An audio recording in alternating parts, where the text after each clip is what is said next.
Warning. The following episode contains subject matter and scenes that some viewers may find upsetting, disturbing, or unnerving. Please note viewer discretion is advised at all times. Sit back and enjoy.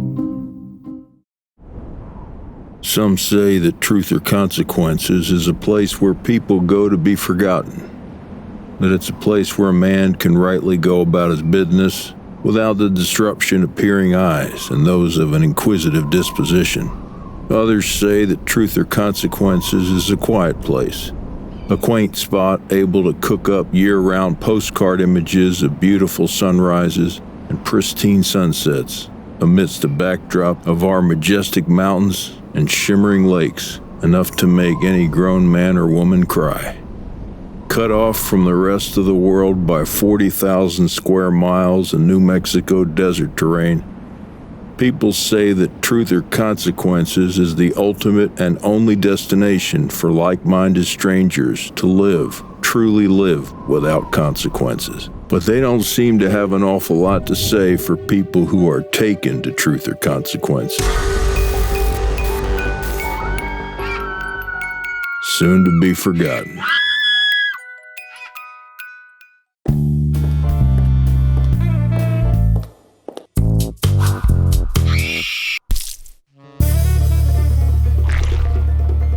Hello and welcome back to I Could Murder a Podcast. I'm Tom. I'm joined once again. Of course he's here. It's Ben.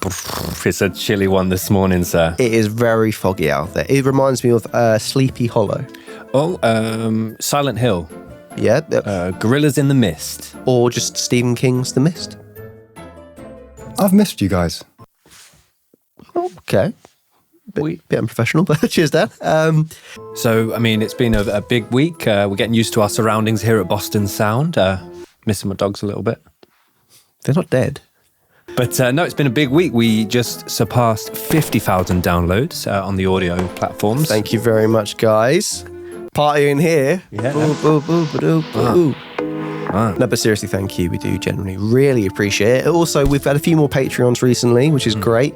So we really appreciate the support there. And people ordering mugs is amazing because, weirdly, YouTube doesn't like talking about serial killers and murder. So a lot of demonetization is happening there. So any support, we're very, very grateful for. Yeah, and a massive thank you to the new Patreon guys. Welcome. We look forward to seeing you in the next minisode. In it. They're going to be in it, yeah. Oh, Jesus. Yeah, it's a dark one. It's a dark one. So before we get into today, it's hard to say. Into today. So before we get into today's case... Maybe you said it too pronounced. It sounded weird. So before we get into today's... See? Well, you try... It's tricky. Dan, you say it. So before we get into today's case... We want to take a moment to thank our brand new sponsor, Surfshark. Little old us with a sponsor, hey? Surfshark is a VPN app and browser extension that gives you access to an unbelievable amount of things. Now, when me and Ben do research for these episodes, we sometimes encounter websites which we can't access because of our location. But Surfshark is here to save the day. So with Surfshark, you can change your virtual location with just a couple of clicks, allowing you to unblock content. Now, this isn't all. Picture the scene. You've gone on holiday, you go onto Netflix, suddenly there's a million true crime documentaries you've never seen before. You haven't even left your hotel room by the end of the holiday. Well, now Surfshark has you covered. You now have access to 15 different Netflix libraries, all from the comfort of your own home. It also hides your IP address and encrypts your online information in order to safeguard your privacy. Now Surfshark are sorting you, our lovely audience, out. If you head over to surfshark.deals/murder using the code MURDER, you'll get 84% off, plus an extra 4 months completely free. They also have a 30-day money-back guarantee, so there literally is zero risk. So why not hit the link in the description below and start surfing the shark? So, today's case, Mr. David Parker Ray. AKA the Toy Box Killer. David Parker Ray. Get that in nice and early. It was hard to do Austrian accents, Russian accents. I feel a little more at home. No one's making you do them, though. I know, but it's a test for myself, and at the moment, I don't know. C+? Yeah. Yeah. Yeah, that's fair. Maybe a C. But by the end of this episode, it could go up to a D. Speaking of D, David Parker Ray. Okay. DPR, DP. Yeah, that's good. Ooh. Not DP, DPR. So yeah, what's the reason? Well, as we always do, we will talk about the reason why we picked this case. Again, it's one that I hadn't heard huge amounts about, but it's one of those which quite quite early on when we were posting episodes and people were saying suggestions. This one was suggested quite a lot early doors. Yeah, not to be confused with the toolbox killers, because I made that mistake very early on in the research and prepared for a whole episode that we're not going to cover. Oh. Just joking. But one of the toolbox killers... Roy Norris. No relation to that guy. Not whatsoever. Well, not as far as I'm aware. I mean, maybe we buried the history of him in the family. Good save. Who knows? So no, I think we were, in the early formation of the podcast, we were looking into different cases, and obviously you get your Bundys, your Gacy's, your Dahmers, your Son of Sams, your Mansons. Yep. And then there was David Parker Ray, but there was a lot more mystique, not the singer, around this case that... Oh, no. I'm out of love, set me... Is that Mystique? Is that Mystique, Dan? No, I'm a lover. No, that's Anastasia. Mystique was a band. But anyway, we'll keep that in. Yeah, this one is doing the research for this one and listening to different podcasts, watching different documentaries. Everyone goes out on it at very different angles because it's a very odd one. Like, you know, usually classically we'll do a timeline, clear dates of what's happening, but this one is really hard to pinpoint because it's mainly by conjecture. Yeah. Which is a very odd thing to say. It just shows how calculated David Parker Ray was, and things weren't able to be proved for certain things, which we'll get into. But it was a very different one in terms of researching for this. Yeah, definitely. And I think we've got that in nice and early, because our take on this case is that he was a, as you say, very calculated guy, but the only serial killer we've come across so far not to be proven of any murders. Yes, which, I mean, he's down as a serial killer. He's on Murderpedia, but there's no clear convictions. Yeah, and his favourite robot in Robot Wards. Circular Lot. Circular Lot, yeah. It could be Matilda. We don't actually know. No. And we never will. It's never proven. No. That's the thing about David Parker Ray. So, as we often do, we like to get our looky-likeys in nice and early. And, I mean, he's got a face made for caricatures, I think, with that. Yeah. I mean, even from Phil's animation, lovely animation at the beginning. It's very, got a lot of cracks to it, a lot of characters to it in terms of for drawing. Amazing artist at Phil Witts with a Z.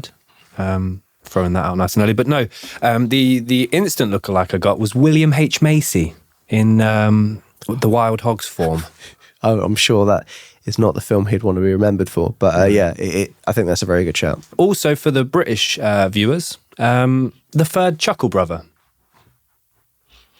It went so silent in here when I said that. I could hear your chair rock. He looks more, and this is a weird comment, but I think David Parker Ray looks more Australian than he does American. Yeah, I could see him there. Doesn't really. Working in a zoo. Maybe. Yeah. There's a third lookalike, but it's more voice-alike. But I'm going to save that till the end, because I feel in the context of this case and how brutal and dark it is, me throwing this sound-alikey out nice and early will you'll have him in your mind for the episode, and I don't want to do that just yet. That's a good shout. So excited to hear that. Yeah. And it might be a bit of light relief at the end. Yeah. Hopefully it's better than the Chuckle Brother reference. We don't know. So, Mr. David Parker Ray, born November 6th, 1939 in Belen, New Mexico. So, he was born into your fairly stereotypical serial killer family dynamic, in that he had an alcoholic and aggressive father who often beat the wife and his younger sister and David Parker Ray. Yeah. There's some great names in this. Depends on, we got the American or English speaking viewers here, but Cecil or Cecil.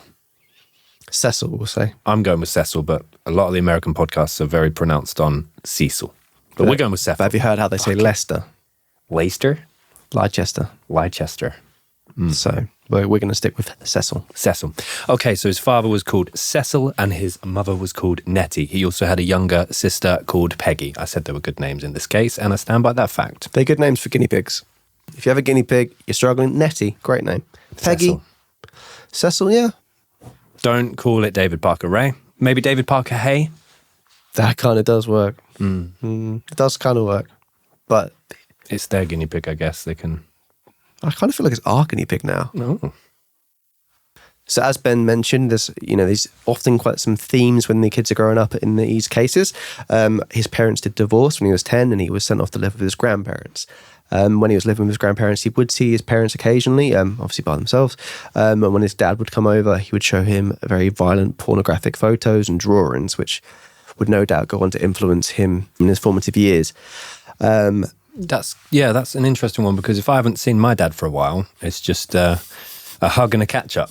Then you get the old movies out. Just things like Top Gun. That's fine. Even from a very young age, David had quite a alternative view.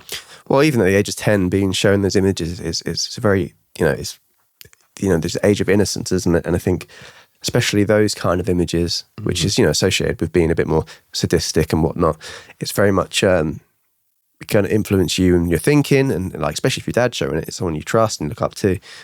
So it's kind of, it's definitely going to change the way he thinks about. Yeah, and absolutely. And because he was so shy and quiet at school, he already wasn't, very good with the ladies from what we've found out, and that was just down to the fact that he didn't really talk to anyone, wasn't a good communicator, kept himself to himself. So like a lot of the cases, David Parker Ray was bullied as a kid. One of the weird reasons I found he was bullied was because his granddad was very strict. He was very religious, and he wanted things to be done a certain way. And one of the weird rules he's enforced on David was to wear his buttons done up all the way to the top, like Gavin from Gavin and Stacey. Yeah. And then, he'd be bullied for not, having a few buttons undone, which very niche bullying tactic there. His granddad would have hated me. What? Just in general? Just because I'm an arsehole. Yeah. Outside of school, he'd keep himself to himself. As we said, he would throw himself into his art. Yep. So lock himself away up in his bedroom and just draw for hours on end. Now, the part where this gets slightly sinister is that the drawings David was putting together were very heavily influenced by the magazines his father had been showing him. So very heavy on the old sadomasochism. And that's something he would continue in his later life as well. Yeah, so drawing away, sketching away, they got darker and darker. And then one day, he ran out of the black pen, and then they got lighter and lighter. So he's built up quite a portfolio of work, and then one day his younger sister Peggy discovers David's drawings. Yes, she did, which I can imagine was quite shocking. It kind of reminds me of the scene from Superbad when he gets his little notebook found with all the pictures he's drawn in it. So that must have been quite shocking for her to find it. David wouldn't only throw himself into his little pictures. I'm going to patronise the pictures for some reason. He also got very much into mechanics. His granddad had a few old cars, and David would really enjoy taking all the motors completely apart and putting them back together again, which seems like a pointless task. But he would, a lot of people like that. Yeah, it's a strange thing to do. He got very much into mechanics, and that would be a theme growing up. He would love to build things. He's very good with his hands, and he had that kind of way of thinking, very methodical with his approach. So after completing high school, David would enlist in the army, and he would work overseas for a number of years as a mechanic, and he'd put his skills to good use. He would actually pick up the nickname, the man who can fix anything. Sounds like a script song. It does, actually. Or Jim will fix it.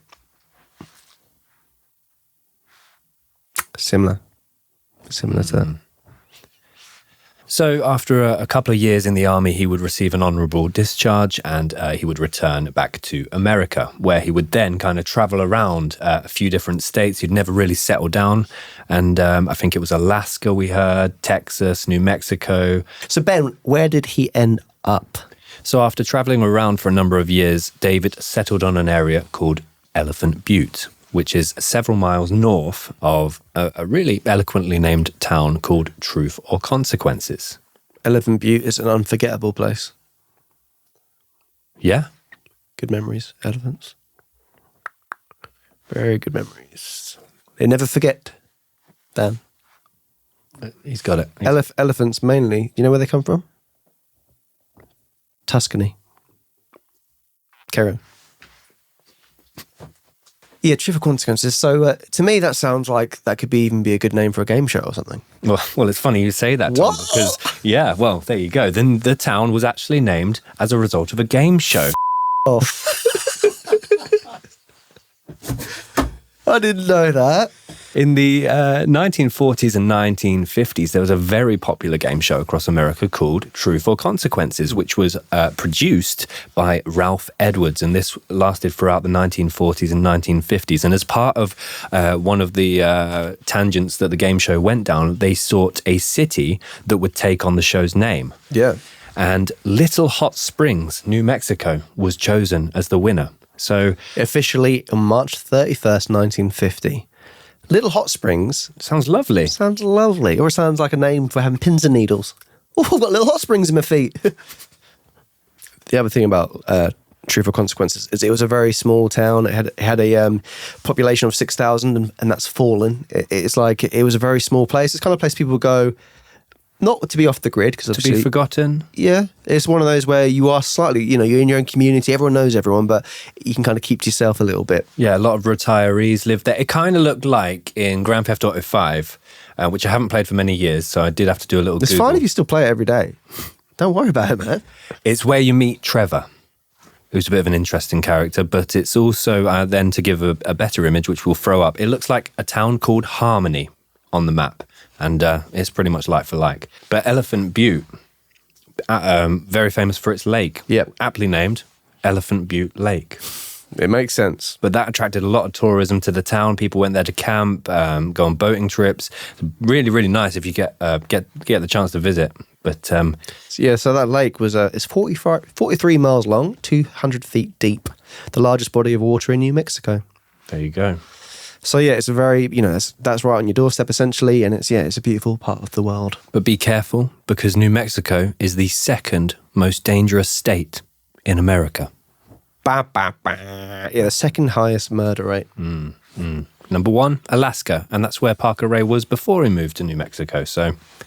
He would go on to start a mechanical business with a local in Phoenix, which became very successful, carrying on with his kind of skills he'd learned in the army and also what he was able to do as a younger boy.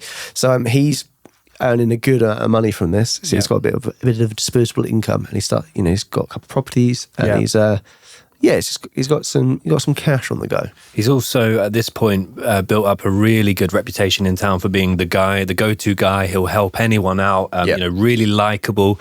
His image itself, while we're viewing him in hindsight with the complete cynicism of what would go on to happen, I could also see him sat in the corner of a dive bar, throwing some darts with a few of the boys, heading home, stopping on his way home to help someone with their fence. It's important to mention over this period of time, over the last few years, David had married and divorced 4 separate occasions. But I don't really have an opinion on that, but I feel if you... don't need to have an opinion on it. There you go. But he's able to strike up relationships quite comfortably. And I think one of the things, more than likely, obviously, as we mentioned, growing up, his father showed him these images, and he got very into BDSM. Yes. Which, he would very much want to involve that within his sex life. David Parker Ray, he kept diaries ever since he was a young boy. He kept diaries, and that's one of the bits of evidence that would be used against him later on. But it detailed in that. As I said at the start, there's a lot of conjecture to this whole story, and there's like things you're not sure if it's just him embellishing or if it actually did happen. But there were stories in that about him the first time he made love, he tied someone to a tree. And it was not sure if it was actually implied it was a rape or if it was like kind of play acting. And a lot of times it never mentions names, so it's all get very confused and muddled. But I think some of his previous wives did, join in with the BDSM because they thought, that's his kink. But yeah, I think he would go on later on to find people who that's more in tune with. Yeah, no, I think that's fair. And in some of the interview footage we found of him, he was, his kind of alibi. I mean, there were a couple of alibis that he'll go on to give. We'll get onto that. But one of them was that it was very mutual and very consensual. I get my excitement from making a woman happy. My trailer had numerous sex toys in it of different types, all different fetishes. I got pleasure out of the woman getting pleasure. I did what they wanted me to do. And I think he even researched that at the point of his arrest, that he'd researched that 2 million other Americans at this point were also into the same kind of kinks. So BDSM, for people who don't know, is kind of whips, being tied up. There's a bit of pain involved. It's essentially pushing the limits on what between pain and pleasure. It's probably a sum it up. And that's something that he was very, very into. Bondage and discipline, dominance and submission, sadism and masochism. BDSM largely replaced the earlier term sadomasochism. I think he found a few people around that area as well who were very much into that as well. He found a kind of community there. There's mentions in some podcasts about him being a Satanist and being part of a church over there. But as I said, different podcasts and different documentaries mention different elements and some don't mention them. So it's kind of very hard. And all this thing with David Parker Ray is all feels a bit embellished in regards to some details, doesn't it? Saying that he has got the face of a cult leader. That big old But a minute ago you're saying he's helping someone with a fence because of the way he can do it all. Looks. And he can do it all. So as Tom had mentioned, there's lots of conjecture, there's lots of rumours, there's lots of different takes on what David did or did not do. Part of this was evidenced by a couple of his ex-wives actually coming forward to state that David had told them on multiple occasions that he'd murdered multiple men and women, one of which went on to state that he had claimed during a sexual encounter he had tied a woman to a tree and then raped and tortured her to death before disposing of her body in one of his many hiding places. Yeah, I mean, that one was implied that he did that when he was roughly at the age of 16. Yeah. So it spans over a long period of time. And it's one of those things where was he role playing when he was saying all these things, or did he actually do these things? In his diary as well, it's horrible. He had a little rating system where he'd rate the women from 1 to 3, 1 being beautiful, 3 being not so beautiful. He would guess their age. He would never name the victims. So again, it's so hard for people like the police reading the diaries and being able to paint a complete picture because a lot of people weren't coming forward, or didn't come forward against him. And there's reasons behind that. When he would abduct people, he very much he was very thought out, as you said, very methodical. But he had a cocktail of drugs that he would inject into them, which would bring on amnesia, so they weren't actually able to remember the cases, which we'll get onto because that plays a big role later on. But as well as that, he would also target people who he felt would not be missed. And it was stated by local police at the time of his arrest that David had once said that it would be very easy to get rid of the body. And he had a very easy system in place, which was to cover the bodies with chicken wire or barbed wire, weight them down with cinder blocks or heavy weights, and sink them in the deepest part of Elephant Butte Lake. Which we mentioned was 200 feet deep. And David Parker Ray did have a boat. So it's a lot of things pointing to the fact that he's saying, I know how I'd do it. And he's got the access to do it. And as we said, it's not the most heavily policed place. I think very laid back. Yeah, very laid back. One of the documentaries I saw as well, when the people were talking about some of the victims who did come forward, he was very dismissive because she was a sex worker. So it's kind of similar era to similar kind of vibes to Yorkshire Ripper. If it's a sex worker, they're a second class citizen. They're not as important as they weren't taking the word from them, as much as they should do. Yeah, whereas David worked for the state parks. He was the best mechanic in town, the only mechanic in town, but was held in very high regard by everybody in the town. So it couldn't possibly be sweet old Dave. And you mentioned that the state park, obviously he's got access to lots of different places where people the general public aren't allowed to go. He would know all the kind of hiding places, the caves and everything like that, which he was able to access. So in terms, obviously it's around the kind of desert area as well, isn't it? So it's like there's so many places where you could just drive off-road for 2 miles and, be in the middle of nowhere. That's it. And David would often drive around his RV, which again, there's a lot of room in an RV. Could store multiple bodies in there and then drive anywhere in the state, anywhere in the country. So that's why I think with this case, and when we picked it, when we saw that number of victims was 0 to 60 plus. Yeah. We couldn't get our heads around that. I mean, how is that possible to, try someone for murder without finding a body? But now kind of there are multiple ways that David potentially could have killed and disposed of his victims. And, we're never going to know now. So as we mentioned, this case we're going to look at it slightly differently as we have other cases. We're going to do the timeline now, but this is the timeline from essentially what gets David Parker Ray caught. Yeah, and I feel it's what, 3 or 4 day period, whereas we've done decade-long timelines previously. So you'll notice it's slightly shorter. However, the detail in here is, it's grim, isn't it? It is grim. So, on March 19th, 1999, 22-year-old sex worker Cynthia Vigil was looking for clients in a parking lot outside of a dive bar in Albuquerque, New Mexico. She is approached by a man who has an RV car in the parking lot and tries to solicit her for sex work. As he gets her in the car, he then informs her that he's actually an undercover police officer and shows her a badge and some credentials there. Now, as she tries to flee, he handcuffs her. He then informs her that he is taking her to place her under arrest. Now, unbeknownst to her, he then travels from Albuquerque, New Mexico, all the way down to Elephant Butte, and he would place her in a nearby soundproof trailer that he would refer to as his toy box. He then chained her to a gynecologist-type table in the center of the trailer, and over the next 3 days raped and tortured the girl with help from his girlfriend and accomplice, Cindy Hendy. The two of them used whips, medical instruments, electric shock instruments, and sexual instruments to torture her. So before a torture, David Parker Ray would play a cassette tape which would detail exactly what he was going to do. You can listen to it online. It is absolutely horrible. He goes in so much detail, and it's very kind of, if you can imagine waking up a bit cloudy, a bit like confused, and then hearing this and you're tied down, it's a horrible, horrible thing to imagine. And he sounds almost giddy in the recording, and just very, very matter of fact, very laid back. Yeah, very smug, yeah, definitely. Yeah, it's harrowing, absolutely.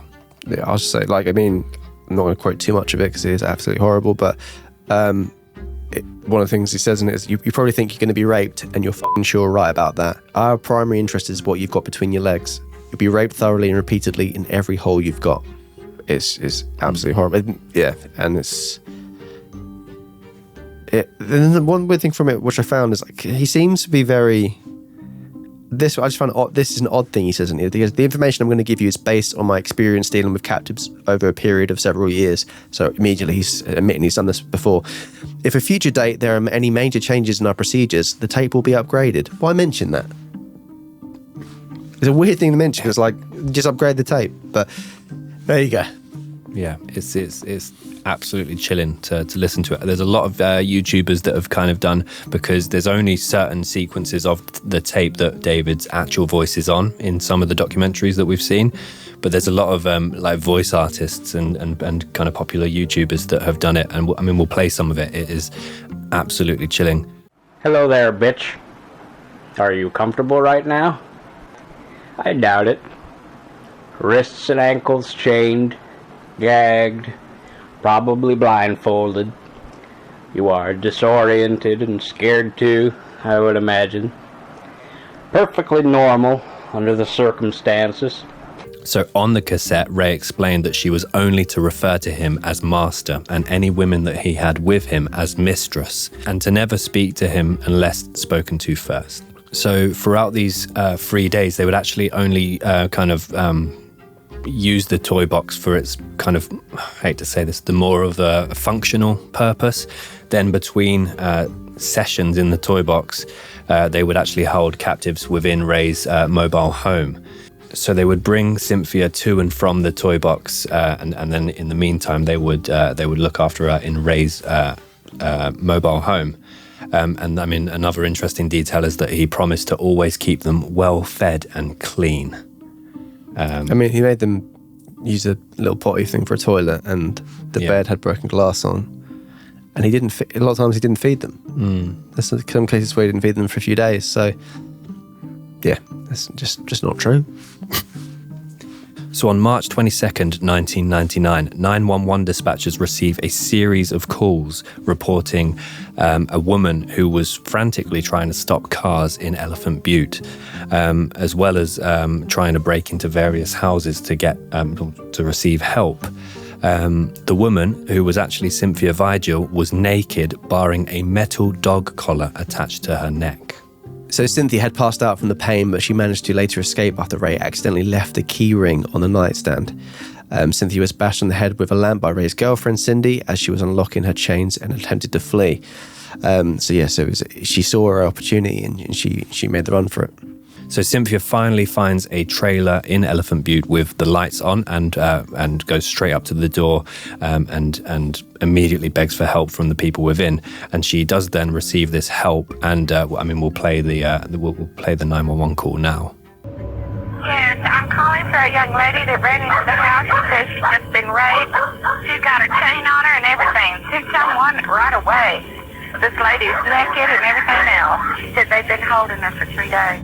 So a lot of people, when they saw her running, obviously running to cars and stuff, with completely naked with a chain around her neck, and people weren't willing to stop. They didn't know what was going on. And obviously she's been kept captive for 3 days, been badly mistreated. So she would have been bruised, and so people were a bit panicked and didn't know what to do. But a few people did call 911 just to kind of raise the alarm and say that they had spotted a woman running around. I thought a lot of people at the time potentially thought that it was a drug addict, behaving as such, and that's why they avoided stopping for her. But eventually she does get in, they do get help, and then the police arrive to kind of escort her to a nearby medical facility. Yeah. So when Cynthia is being interviewed by the police, she goes on to say that she was being held in a bunker-like cargo trailer parked behind the home of David Parker Ray. And it was this trailer was, of course, the toy box. And this is the first time the police are hearing about this. Yeah, and I mean, it's crazy because, even Albuquerque down to Elephant Butte is like, I think, an hour and a half. Like, it's a fair distance that he's gone to kind of capture someone and bring them back. So again, that just adds a load more evidence to the potential victim count that he had. But when this comes out, it's when it all starts getting, the investigation really begins. So now we arrive at the toy box. After the police question Cynthia regarding her neck brace and obvious injuries to the body, she reveals that she has been kept in a trailer for the last 3 days and gives details that lead police to the home of David Parker Ray. So by early April 1999, over 100 FBI agents and New Mexico State Police arrive and start swarming all over David Parker Ray's property. And in the house, they discover a sunken living room where a double bed had been covered in broken glass. There was a bucket full of excrement by the bed, a clear scene that there'd been some sort of struggle. Yeah, there was chains tucked under the bed, wasn't there? There's obvious signs of what he would refer to as toys around in the space, pornographic pictures. It was obviously a scene of capture, I guess, of someone being held captive. But that would be nothing compared to the trailer at the rear of the property. Yes, from the outside it looked very unassuming, just a white big trailer like the one Phil did in the animation in the beginning. The trailer had been placed on wooden blocks, so it was clearly not being used. So when they opened the trailer, obviously what they saw and what was revealed was quite shocking. As we mentioned in Cynthia's story, there's a gynecology chair there with leg brackets to keep the legs apart. There was lots of sex toys. There's lots of pictures on the walls. There was homemade BDSM machinery that he made, and he actually would sell his own toys in magazines. Yeah. He had a sign on the wall that said Satan's Den. It was just a sign of depravity.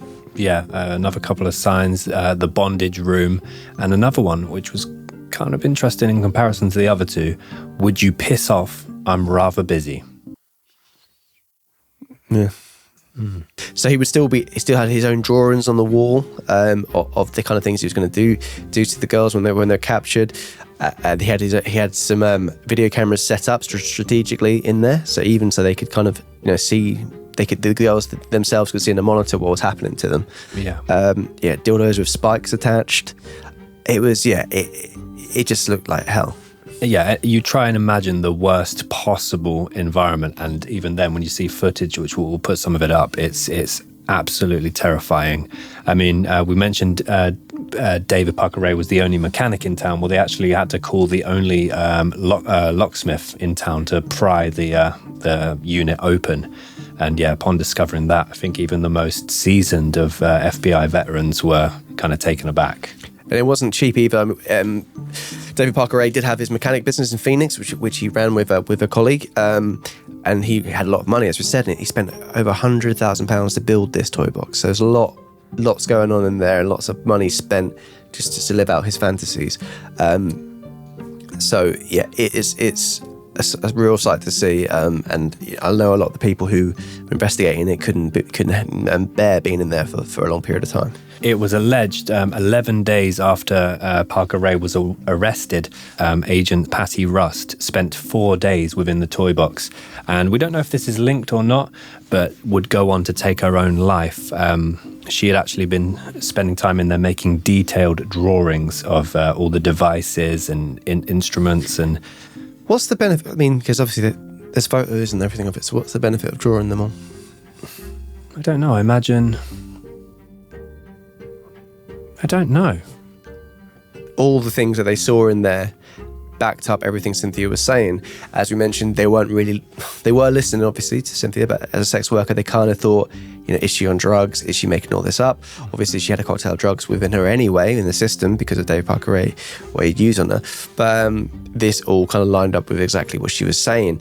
There was also some details kept on a whiteboard on one of the walls of the toy box, which was a list of dates and kind of tally numbers of how many assaults there were. There are absolutely dozens of different dates and hundreds of different numbers of assaults here. It's one of those things hard to corroborate because you look at it and it's no names, it's still very vague. A lot of these people, were assumed to be sex workers, and he would, dump them in different towns, all drugged up, they didn't know where they'd been, suffering from amnesia. Some people were probably too scared to come out and speak out against him, but it's also been alleged a lot of these people were taken off and killed. So yeah. It's one of those cases where, that's why our timeline is slightly different for this episode, because there's no clear, you can't say this day, this person, this happened to them, because you don't know for sure. Bodies weren't found. This is a very, very, very peculiar case. Another really, really eerie note is that on another wall, Parker Ray had the note, if they were worth taking, they are worth keeping. And he had a list of common excuses that his captors may make in order to try and make him feel sorry for them or escape or kind of bargain their way out of the toy box, which said, a woman will do or say anything to get loose. They will kick, scratch, offer money, bite, yell, beg, scream, run, offer sex, threaten, lie, wait for opportunity. Standard excuses and sob stories include menstruating, pregnant, venereal disease, AIDS, sick, kids with babysitter, have to work, a sick baby, a sick parent, claustrophobia, missed by a husband or friend, bad heart, or can't miss school. Don't let her go. If she was worth taking, she is worth keeping, and she must be subjected to hypnosis before the woman can be safely released. Never trust a chained captive. Yeah, so the hypnosis is in line with the drugs he would administer, trying to do mind control, essentially. Whether he did murder these girls and sink them in Elephant Butte Lake is disputed. He may also have administered kind of mind controlling. It's amnesia-inducing drugs and mess with their minds. Well, there's 3 diving missions in Elephant Butte Lake, and they didn't find any bodies. But as we said, it's 43 miles long, 200 feet deep. There's no real way of canvassing that area and doing the whole area. And as we said, he's got a boat. He'll probably know the places to go, or go a bit further than people would expect. So yeah, it's one of those where it wasn't found. And with this, in this particular case with Cynthia, obviously David Parker Ray was the one who actually went there and grabbed her, but he didn't always work by himself. Yeah. So this is one of the kind of, I guess you could say this, one of the stranger parts of this case is his daughter. Mm-hmm. So his daughter, Glenda Jean Ray, who would later be called Jessie Ray, she would actually work alongside her dad capturing these victims, often going to bars, getting the girls drunk, drugging them, and saying she'll drive them home and then take them back to her father. As a young girl, David Parker Ray would show her images similar to what he saw growing up, sexually violent images, and she grew up kind of thinking that was normal. The one really odd thing, not the one odd thing, one of the odd things in this case is she actually at one stage fell out with her dad a few years beforehand, and she had actually informed the FBI of her dad, saying about, he'd done certain things, and he's held women captive, he's disposed of bodies. And then the FBI did look into him, did go to the house, did do a deep search, and didn't find anything that would be incriminating. Ray was very open talking to the FBI. He said, yeah, this is what I'm into this kind of stuff. This is my kink. But everyone I do it with are always very willing. So they feel like, okay, it's just there's an argument between his daughter and him. But I think they kind of kept in the back of their minds, but they couldn't find anything to incriminate him. There's no bodies on his land. And as we said before, Ray had access to all these different places, so the FBI didn't really have much chance finding those bodies. So he had a really rocky relationship with his own daughter, but eventually she would come back into the fold, and they would kind of reconnect, and they seemed to sweep that under the carpet. Yeah, so as well as Ray and his daughter being kind of complicit, it was also obviously Cindy Hendy, Ray's partner, who was also a user of the toy box. And then they also had a gentleman called Dennis Yancey, who was a friend of Ray's, who would also frequent the house as well as the toy box. A really grim detail as well is that while he obviously had the electroded gynecological chair, but he also had stocks, back in kind of medieval days. So he would use those to get, he could basically, I think one of the FBI reports was that he could get a human body in any position that he wanted to. Yeah.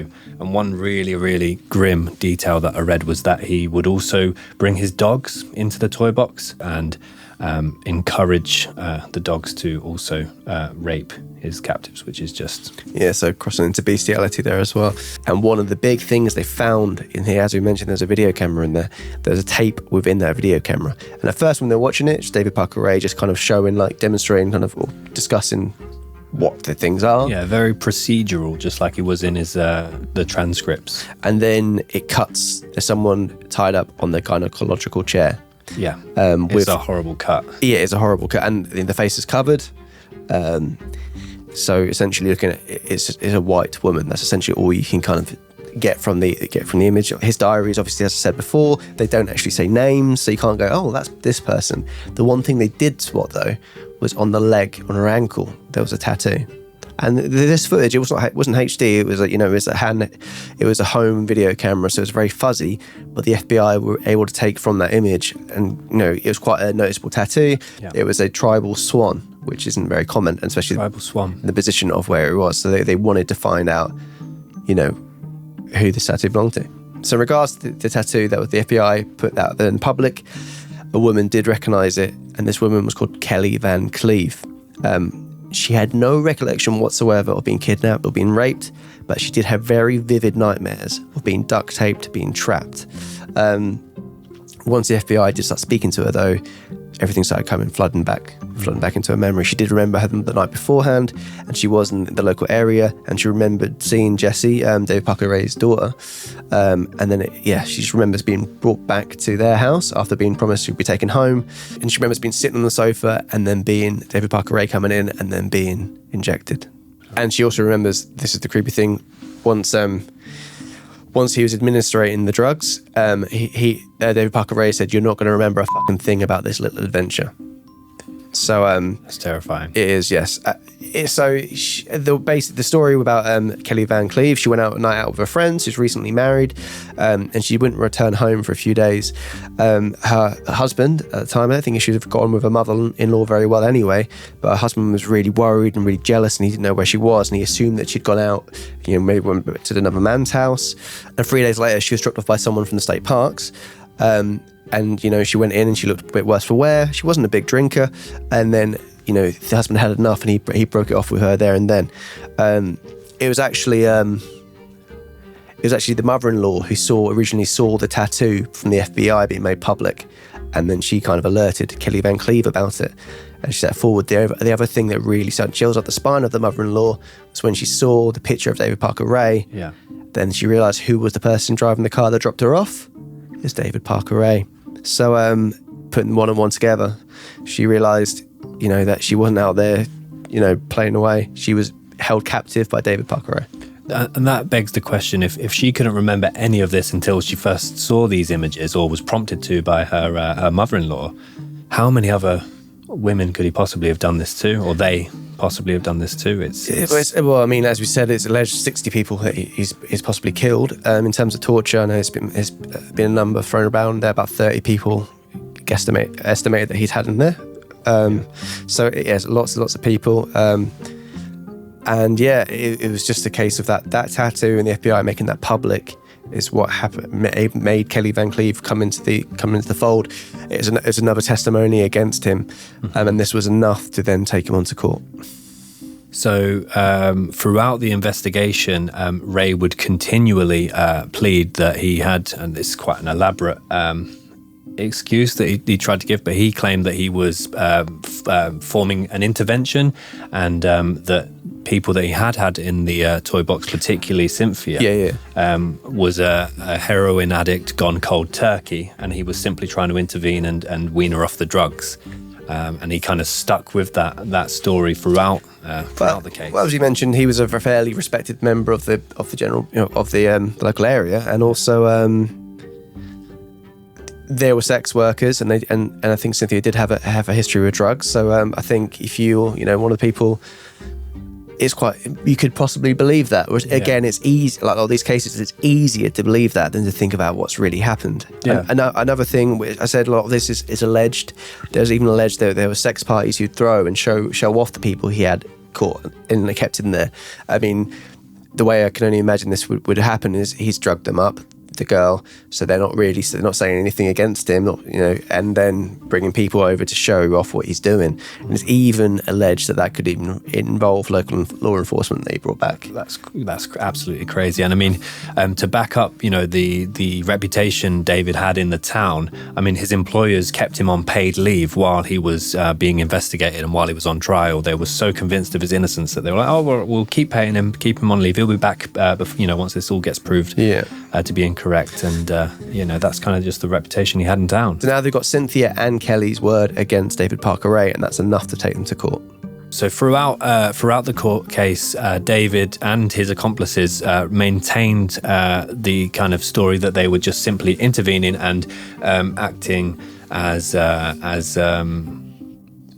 kind of a good citizen in a weird way, isn't it? Good Samaritan, sorry. Good Samaritan, acting as good Samaritans and trying to wean these people off of their heroin addiction. That would have been slightly more believable had the FBI not recovered obviously the videotape, but they also recovered hundreds of chains, whips, tasers, knives. But then he's always been very open that that's his kink. Like I said, the FBI. So it's like, from his point of view, any girl that he's had in there to do those things have been complicit. Sure, yeah. And the person that's just escaped, she's a heroin addict, she's run off. And again, he probably knows the kind of the negative kind of stereotype of a sex worker. It's her word against mine. I'm a respected member of the public. So it's kind of, he's just very much leaning all of his defence on there. I guess that's all he could do for his defence. Yeah, I mean, they would also recover the fake police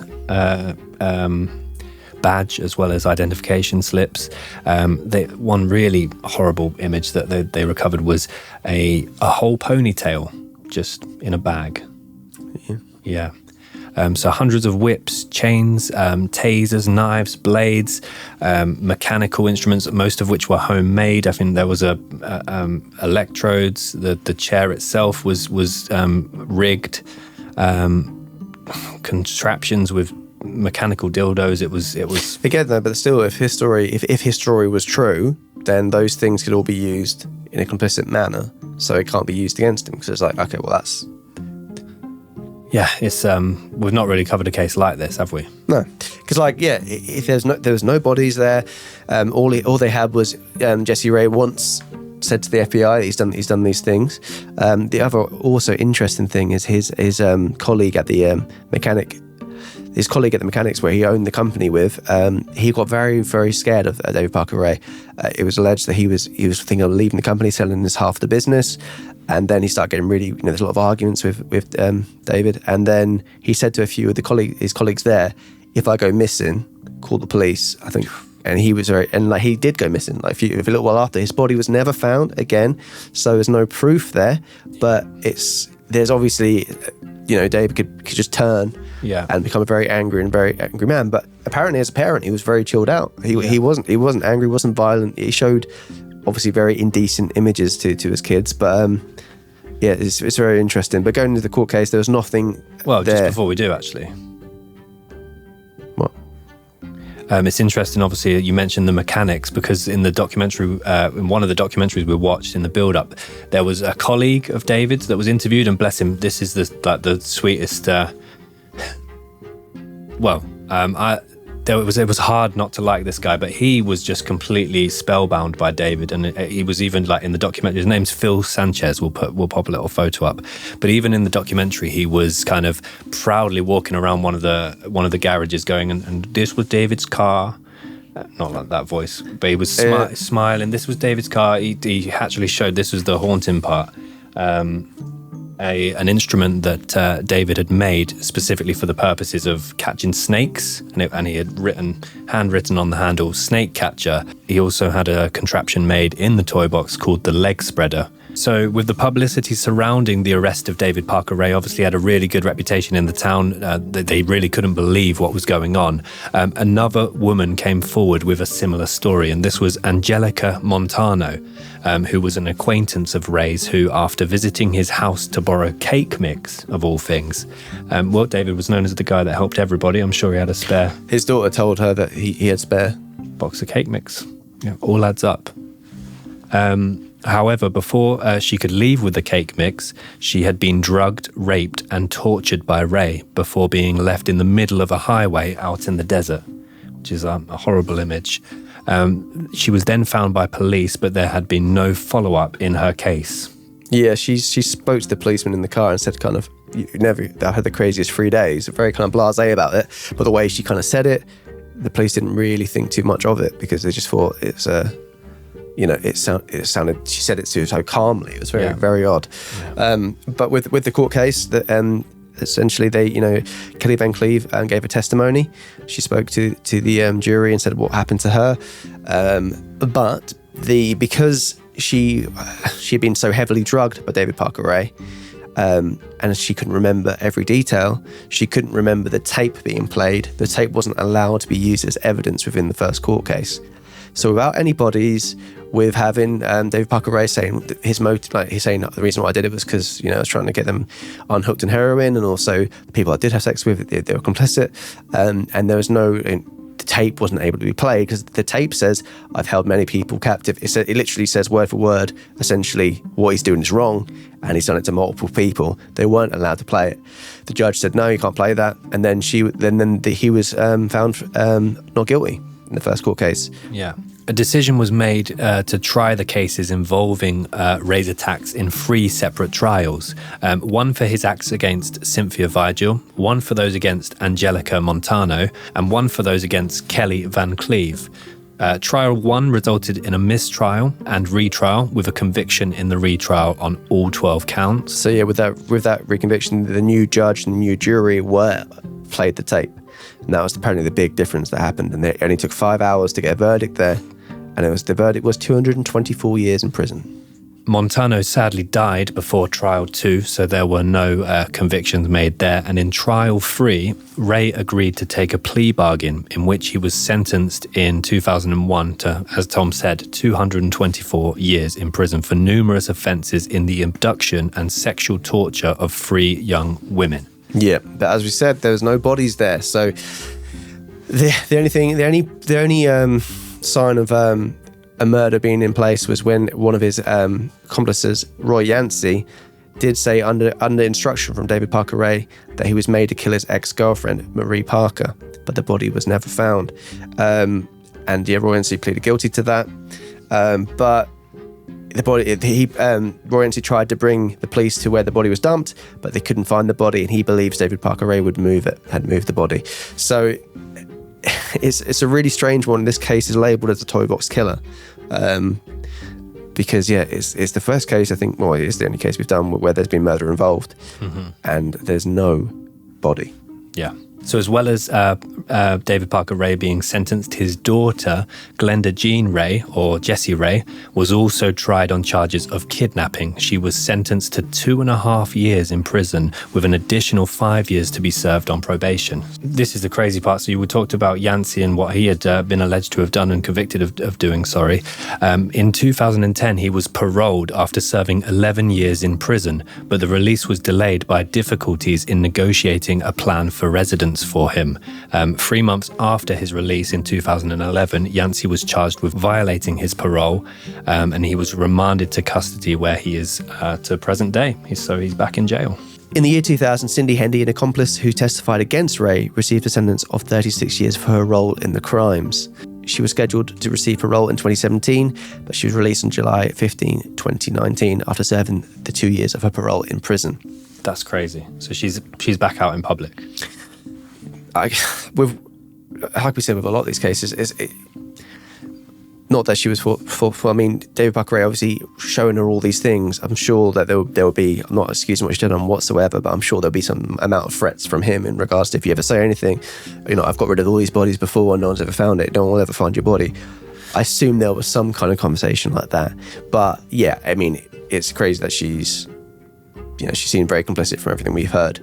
So on May 28th, 2002, David Parker Ray was taken to the Lee County Correctional Facility in Hobbs, New Mexico, to be questioned by state police. However, he died of a heart attack shortly after arriving, and the interrogation wasn't then able to take place.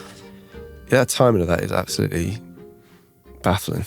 How, he's just going to get given the victims were going to get given justice. Yeah. And then it's taken away.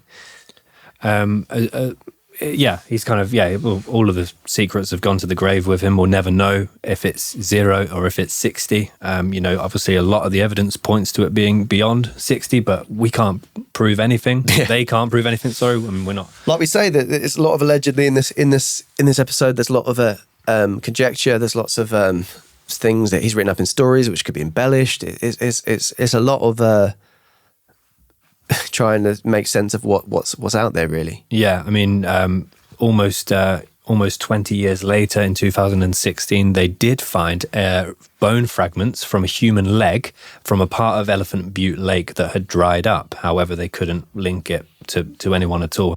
Those bones are definitely human. Now the question is, did suspected serial killer David Parker Ray put them there? News 13's Amanda Goodman is live in the Newsplex. Amanda. Dick, Jess, at this point, the FBI isn't saying much about a connection, but we do know those bone fragments are now at the FBI's lab in Quantico, Virginia, for further testing. That makes the discovery of bone fragments in late 2011 in an area of Elephant Butte Lake that was once underwater particularly interesting. They were found by a state police team, tipped to the location by a visitor who found other remains in the area weeks before. It's an area directly across the lake from where Ray lived and worked. The people of Truth and Consequences found similarities between him and the New Mexico skinwalkers, which is a Navajo myth, which they previously blamed various kidnappings on, but not having any answers from, because essentially a skinwalker is something that can just mold and change its look. It takes people captive, essentially, and it kills them. But they believe many of these cases Ray was actually responsible for. So he was even ingrained in the legend, the myth of the actual general area. On a slightly weirder note, there's a theory about Courage the Cowardly Dog. Yes, yeah. So if you put them side by side, kind of Truth or Consequences, or where was Courage from? Middle of nowhere. Yeah, middle of nowhere. The house that it's set in is essentially, it looks very similar. After looking into this and watching the videos about it, it does go on to go at the end. The creator says it's got nothing to do with it, but there's it's very creepy, Courage the Cowardly Dog, and there's people coming in trying to entice people and trick people like David Parker Ray would do. So it's winning sympathy and a sob story, all these things. There's certain elements of it which, if you're watching it with the idea of is this anything to do with the case, you can believe it is, but it's a very, very odd tangent to go on. But yeah. Well, before we get to some light relief, one last dark note on this case is what it really reminded me of is that scene in Seven for the lust killing. How the guy arrived in hospital with the contraption strapped to him, and he was panicking, saying, he made me, get this off me, get this off me. And that's the very similar reports on how when Cynthia had arrived in hospital, she was really frantically trying to get this metal brace from her neck. Because one of the things, one of the contraptions is they would put the box on the head of the people, wouldn't they? So they couldn't see anything. I mean, he had a padded casket as well that would lock people in, both in the house and one in the toy box. There was one thing, now we'll get to some light relief, that just looked really out of place. It was obviously horribly sinister. It was discussed in the video footage from within the toy box. However, there was one thing that kind of stuck with me, and that was he had a plastic skull lampshade. It was as if someone had tried to start one of those scary museums. And it just looked so out of place compared to the actual terror, surrounding the walls. But yeah. Yeah, so it was a very, very different episode this week. 100%. But yeah, we've trying to condense what could easily be spoken about for hours upon hours and hours, into one of our episodes. And yeah, again, maybe some new information will emerge one day to kind of put some closure to some people. But yeah, it was a very, very deep dive. Yeah, I mean, despite overwhelming evidence, there are still people that kind of sit on both sides of the fence with this one. So those that believe he's guilty and could have been, a heck of a prolific serial killer and, I don't want to use the word successful, but... I mean, if you're surely the success of a serial killer is not being proven that you've killed. Yeah. But then you've been arrested. So. Yeah. It's a very, very baffling one. But I mean, that was the case of David Parker Ray, the toy box killer. Yeah, absolutely. Now, we said at the start of the episode that there was a voice alike rather than a look-alike. And I didn't want to spoil the episode or taint, obviously the audio we have of him with this person in mind. And that is Joe Exotic, the Tiger King. Carol Baskin. Goddamn Carol Baskin, bitch. So if you want to listen to David Parker Ray's Before you start that, my birthday, I got 2 Tiger King cards. Oh. People associate me with the Tiger King. Well, I'm the one with the bloody jacket on.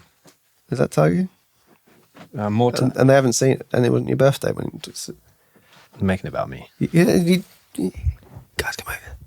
No, he did that for... He does that a lot, doesn't he? No. Come over here. No, it's creepy over there. It stinks. It stinks. Butterscotch. Rest in peace. People miss it. 2 people. So that we that brings us on nicely, guys, to the end of the episode. It's a nice little... As always, thank you so much for listening. I appreciate this was a different one. As Tom said, we wanted to cover it. He's definitely been on the list for a while. Thank you for stopping by, and we can't wait to show you what's coming next week. It's another dark one, I'm afraid. If you were expecting, I think people now should get in their heads. It's not going to be a light episode. Mm-hmm. We're not going to do Mr. Blobby again because it went terribly when we did it. Yeah. So yeah, blah. That was your worst impression. Yeah, I had to balance. It's all about balance. It is all about balance. But yeah, thanks for watching, guys. If you enjoyed the episode, please give it a like. Please subscribe if you haven't subscribed already. And don't forget to follow us on Insta and on Twitter, where we post daily content. At Could Murder a Pod on all the usual platforms. Also, the best thing you guys could do for us is just tell your friends about us. Please. Yeah. The second best thing you can do is leave a like, subscribe, and if you're able to, if you would like to, then you could always support us on Patreon or get your hands on one of these little muggies. Yeah, so yeah, but for the audio listener, Ben's pointing to mugs, not pointing to ourselves. Yeah, the mugs are available, so let us know. And great Christmas present. Oh, what's that? What Nana loves a cup of tea at Christmas? Why not get her a mug? And she loves murder. Ooh. Is it Nanny Doss? Mug in a sock. Stocking. So thank you for watching, guys. We'll be back next week with a new case. Until then, just do what you got to do. Get it done. Unless it's something like David Parker Ray, then just don't do it. Yeah, or think before you... No, just don't do it. Yeah, please. Don't do it. At Could Murder a Pod. Yeah. Thank you, guys. They've got it. Yeah, they've got it.